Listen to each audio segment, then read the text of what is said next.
Halo teman-teman, kembali lagi di channel YouTube saya. Kali ini saya masih akan lanjut membahas tentang pembelajaran berdiferensiasi. Kalau di video sebelumnya, saya sudah memberikan sedikit gambaran tentang apa itu pembelajaran yang berdiferensiasi, apa saja teori yang mendasarinya, dan bagaimana contoh beragaman anak di kelas yang menyebabkan perlunya pembelajaran berdiferensiasi. Nah, di video kali ini saya akan memberikan gambaran mengenai penerapan pembelajaran berdiferensiasi, khususnya dari aspek konten, lingkungan belajar, dan juga produk. Seperti apa? Langsung saja, ini dia. Ini gambaran mengenai peserta didiknya. Jadi, untuk mempermudah teman-teman membayangkan seperti apa heterogennya. Nah, ini kira-kira gambarannya. Jadi kalau di SLP itu terkadang memang dipisah antara siswa tunanetra, tunarungu, tunadaksa, tapi tidak selalu seperti itu. Karena saya juga sempat menghadapi sendiri kondisi yang tidak seperti itu, jadi dicampur begitu ya. Nah, ini gambaran saja. Jadi ada 3 anak di dalam satu kelas. Siswa A ini memiliki kondisi disabilitas netra atau tunanetra, kemudian gaya belajar yang dominan itu adalah auditori dan kinestetik, sedangkan jenis kecerdasan yang lebih unggul yang dia miliki itu ada di musikal dan verbal linguistik. Untuk siswa B, ini adalah siswa tunarungu, dia memiliki kecerdasan yang unggul di bidang visual spasial. Gaya belajar yang lebih dominan adalah gaya belajar visual dan kinestetik.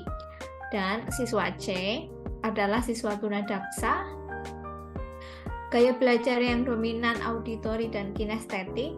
Sedangkan untuk kecerdasan yang unggul adalah kecerdasan di bidang interpersonal. Ini untuk materinya, jadi bahasa Indonesia kelas 7, materi tentang wawancara.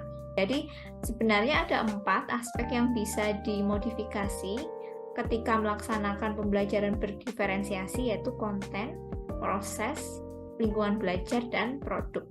Tapi saya di sini akan fokus ke 3 aspek saja, yaitu lingkungan belajar, konten, dan juga produk.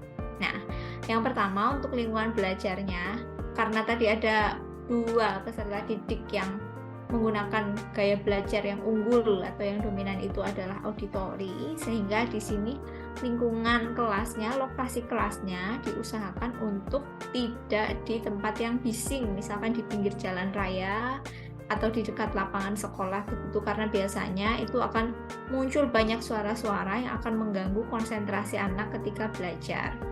Kemudian pengaturan tempat duduk.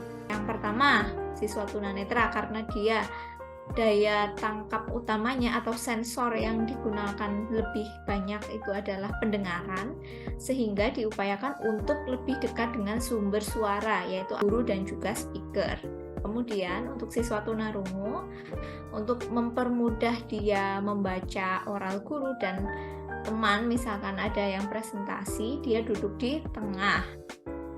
Dan yang terakhir, siswa C, siswa yang tunadaksa, duduk di dekat pintu sehingga mobilitasnya lebih mudah. Selain lingkungan fisik, lingkungan psikis juga perlu diperhatikan. Yang pertama, untuk mengkondisikan anak moodnya itu bisa masuk ketika belajar, sehingga di sini diperlukan lingkungan yang hangat, saling memberi semangat, saling menyapa begitu. Tidak hanya dari guru tapi juga antar teman.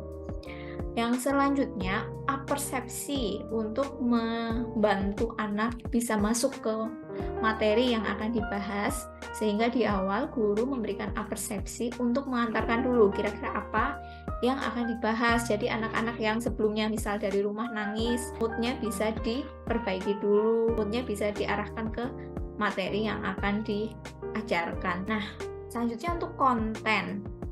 Untuk ilustrasi yang saya buat ini, tidak ada anak yang memiliki hambatan intelektual, 1.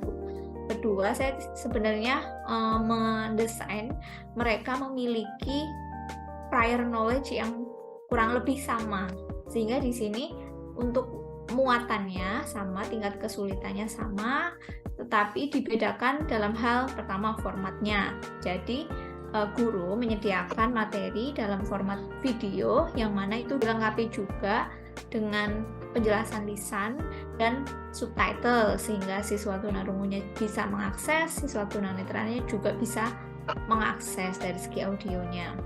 Nah, yang berikutnya artikel di website, karena sekarang kan pembelajarannya lebih berbasis digital, berbasis teknologi. Jadi supaya ketika anak ini bermain HP bisa diarahkan ke hal yang berkaitan dengan materi, sehingga guru bisa menyediakan juga dalam bentuk artikel website.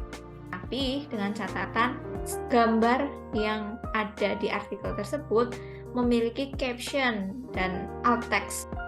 Kemudian materi dalam bentuk e-book tersedia dalam format PDF dan juga Word, karena kadang-kadang PDF itu tidak semuanya terbaca menggunakan screen reader, sehingga diperlukan juga sebagai alternatif materi dalam format Word yang lebih mudah diakses oleh teman-teman tunanetra.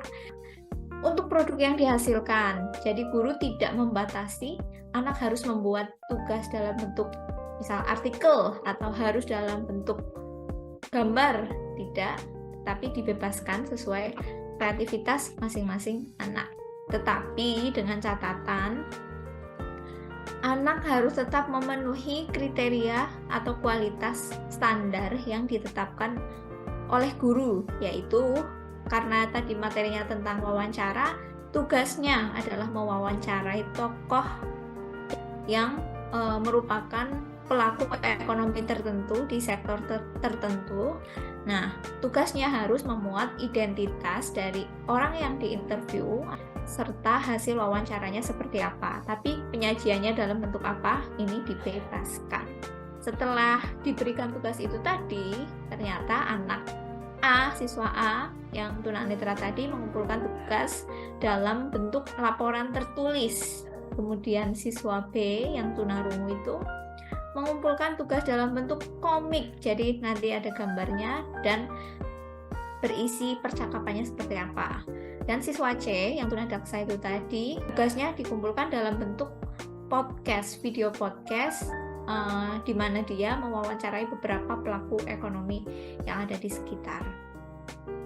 Mungkin itu dulu teman-teman untuk sharingnya, semoga bisa memberikan sedikit gambaran tentang pelaksanaan pembelajaran berdiferensiasi dari aspek konten, lingkungan belajar, dan juga produk, dan semoga ini bisa diterapkan di sekolah-sekolah teman-teman. Semoga bermanfaat dan sampai jumpa di video-video selanjutnya.